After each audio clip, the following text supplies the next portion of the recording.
Hello दोस्तों, मैं पार्थ सिंह और आप देख रहे हैं horror hub India YouTube channel. तो दोस्तों, आज फिर से मैं हाजिर हूँ एक और न्यू हॉरर स्टोरी लेकर। तो दोस्तों, अगर आपको हॉरर स्टोरी सुनना पसंद है तो आप मेरे इस चैनल को सब्सक्राइब कर सकते हैं, क्योंकि मैं हर रोज़ इस चैनल पे एक न्यू हॉरर स्टोरी अपलोड करता हूँ। तो दोस्तों, आज की जो स्टोरी है वह मेरे एक सब्सक्राइबर ने भेजी है। उन्होंने अपना नाम बताने से मना किया है, तो हेडफोन लगाइए और स्टोरी का मज़ा लीजिए।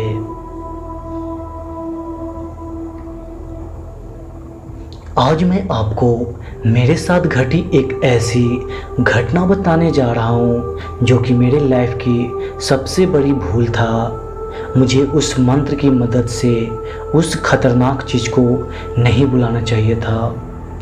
वह मंत्र आज भी मेरे पास है, लेकिन मैं उस मंत्र को आपके साथ शेयर नहीं कर सकता, क्योंकि इससे आपकी और आपकी फैमिली की लाइफ खतरे में हो सकती है।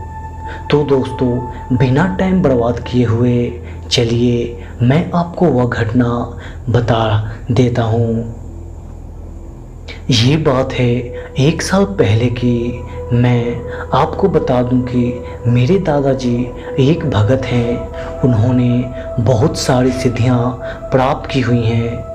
अगल बगल के गांव में अगर किसी को भी भूत प्रेत पकड़ लेती है तो वे लोग मेरे दादाजी के पास आते हैं और वे ठीक हो जाया करते हैं। मुझे इस बात पर बहुत ज़्यादा उस टाइम घमंड था कि मुझे कोई भी भूत प्रेत कुछ नहीं बिगाड़ सकता। मेरा अंदर का डर एकदम ख़त्म हो चुका था।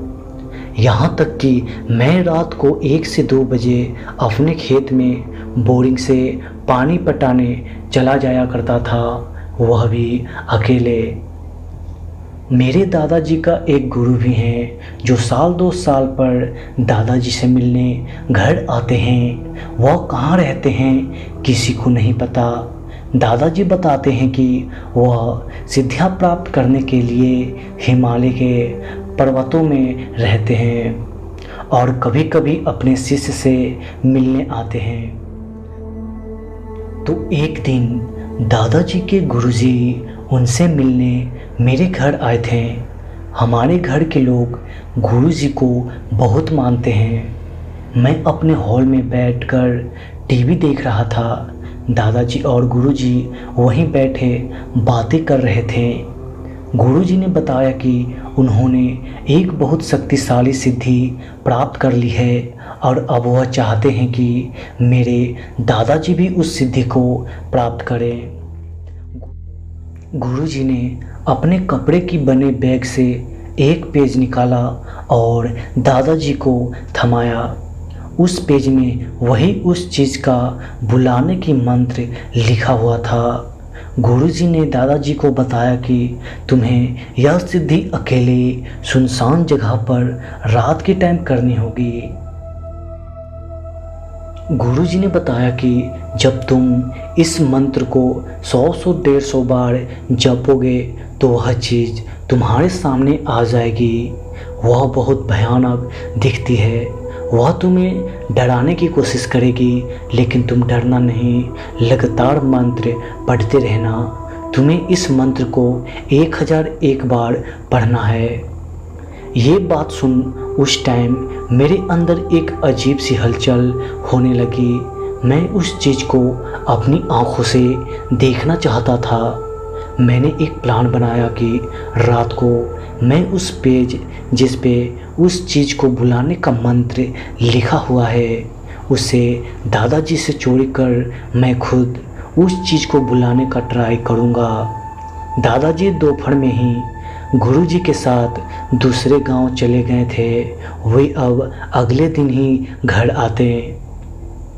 रात हो चुकी थी। मैं चुपके से दादाजी के रूम में गया और वह पेज चुरा लाया और अपने घर के पीछे वाले दरवाजे से निकल खेती की ओर बढ़ने लगा। रात के करीब 1 बज रहे थे। मैं अब अपने गांव से बहुत दूर खेतों में आ चुका था। चांदनी रात थी। अगल बगल से कीड़े मकोड़े की आवाज़ें आ रही थी। मैंने सामने देखा तो एक बहुत बड़ा आम का बगीचा था। मैं उसी आम के बगीचे के अंदर एक पेड़ के नीचे बैठ वह मंत्र पढ़ने लगा। मैंने अपने साथ एक मोती का माला भी लाया था ताकि मैंने मंत्र कितने बार पढ़ा वह याद रख सकूं। मैंने करीब 200 बार उस मंत्र को जपा, लेकिन कुछ नहीं हुआ, कोई भी नहीं आया। मैंने मन में ही गुरुजी को गालियां देते हुए बोला, साला कहाँ कोई आया। लेकिन जैसे ही मैंने 251 बार मंत्र पढ़ा कि तभी अगल बगल से अजीब आवाज़ें आने लगी, मानो कोई उस आम की बगीचे में दौड़ रहा हो, और मुझे एक अजीब सा डर लगने लगा। मैं वहाँ से भागना चाह रहा था कि तभी मुझे हल्की हल्की किसी की हंसने की आवाज़ें आने लगी। वह आवाज़ जस्ट मेरे ऊपर आम के पेड़ों से आ रही थी। मैं डरता हुआ ऊपर की ओर देखा और अब मेरी हालत ख़राब होने वाली थी।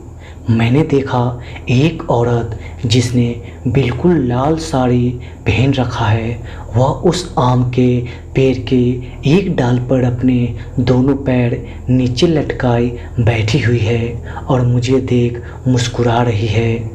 उसका शरीर एकदम सफ़ेद था, बिखरा हुआ बाल, बड़े बड़े नाखून, वह बहुत भयानक दिख रही थी।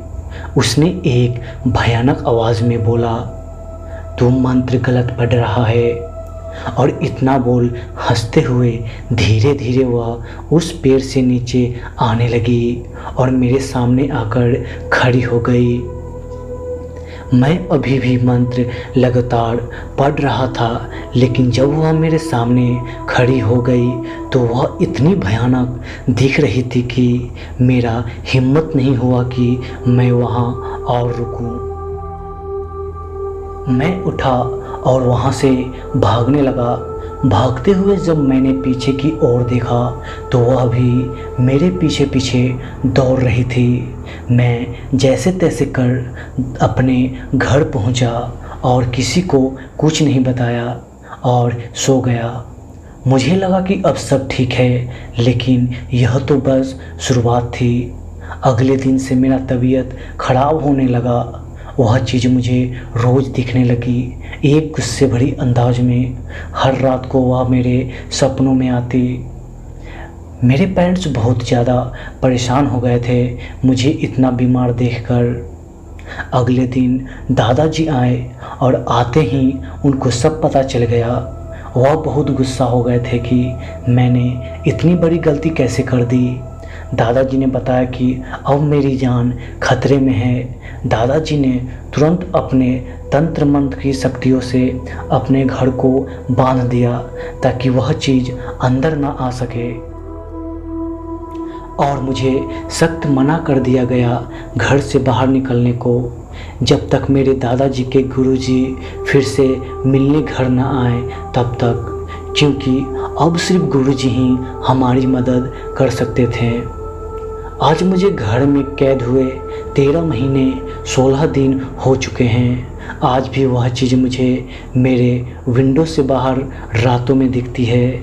गुस्से में वह चीज़ मेरा जान लेने के लिए वेट कर रही है और मैं अपनी जान बचाने के लिए गुरुजी को